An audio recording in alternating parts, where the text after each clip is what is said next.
Martha Desrumaux, 1897-1982, naît dans le Nord, à Comines, dans une famille pauvre, d'un père employé du gaz, licencié pour insolence, et d'une mère amputée d'une jambe.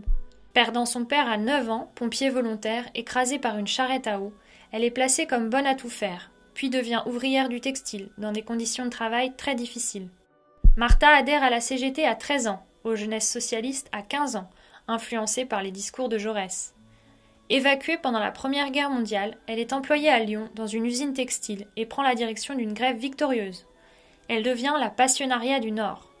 Elle n'a alors que 20 ans et ne sait ni lire ni écrire, mais prend conscience du rôle du collectif dans le règlement des conflits. Elle adhère au PCF en 1921 et s'implique dans les combats antimilitaristes, anticolonialistes, antifascistes. Première femme élue au comité central en 1927, elle fait la connaissance de Clara Zetkin à Moscou lors du 10e anniversaire de la Révolution d'octobre. Martha crée le journal L'Ouvrière pour les droits des femmes au travail et combat pour l'amélioration de leurs conditions de travail. Élue membre de la commission exécutive au congrès de la CGTU, elle accompagne la marche de la faim des chômeurs en 1933. Elle s'attache à la réunification des syndicats du Nord, difficile du fait du contentieux entre unitaires et confédérés. Au comité de fusion CGTU-CGT, c'est elle qui représente la CGTU. Animatrice du Front populaire dans le Nord, elle participe à sa victoire avec Léon Jouot et Léon Blum. Seule femme ouvrière aux accords de Matignon en 1936, elle aide Benoît Frachon à négocier des augmentations de salaire, le patronat refusant le moindre geste. La même année, Martha prend la direction des Jeunes Filles de France aux côtés de Daniel Casanova, pendant féminin des Jeunesses communistes. En 1937, elle organise le recrutement des combattants des brigades internationales dans le Nord. Pendant la Seconde Guerre mondiale, menacée de répression anticommuniste du fait de l'interdiction du PCF en 1939, Martha s'occupe de son organisation clandestine.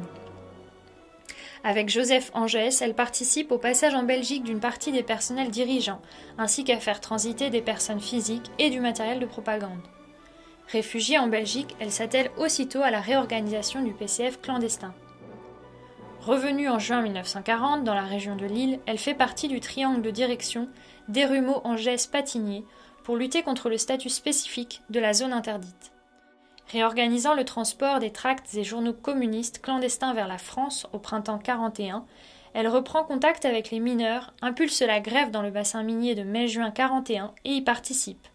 100 000 mineurs sont en grève, la production est totalement arrêtée. Figure de la résistance intérieure française, Martha est arrêtée par la Gestapo le 26 août à Lille. Après un séjour à la prison de Loos, elle est déportée à Ravensbrück en 1942. Elle y organise le soutien aux plus faibles et la résistance avec Marie-Claude Vaillant-Couturier, sabotant avec les autres femmes les outils de travail. Elle survit grâce à une résistance physique et morale hors du commun, organisant les conditions de survie des prisonnières du camp. Elle y est atteinte du typhus avant d'être libérée et fait partie des 177 femmes sur 300 revenues en France lors d'un échange de femmes SS. Lors de meetings, elle explique les horreurs des camps de concentration. En 1944, le droit de vote étant accordé aux femmes, Martha est élue au conseil municipal de Lille et co-secrétaire de la CGT, fonction qu'elle quitte en 1950 du fait de sa maladie. Elle est nommée déléguée à l'Assemblée nationale consultative en 1945 et y représente les prisonniers et les déportés. Elle milite au sein de la Fédération nationale des déportés et internés, résistants et patriotes, FNDIRP.